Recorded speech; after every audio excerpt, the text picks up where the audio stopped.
Hi guys! This is JP of Clarity Squad.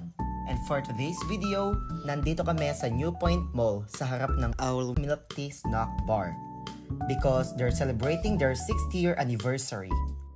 Kung naghahanap kayo ng place na cozy at sobrang lawak at near lang dito sa Angeles, perfect na perfect guys ang Owl Milk Tea at syempre ito yung kanilang mga cold brew drinks.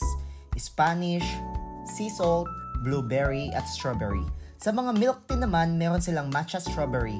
At syempre, itong Chocomalt milk tea with cream puff at ito naman ang mga kasama ko. Sina Kuya Ferky, Ate Sheena, and Ate Belle. May kanya-kanya kaming station ng mga photoshoot. At syempre ako ito, inaamoy ang mga pastries nila dahil amoy pa lang, panalo na. Ako ang favorite ko sa mga yon ay nachos. Syempre, meron din silang mga interactive games tulad ng pick-up sticks at marami pang iba. So perfect na perfect sa magkakaklase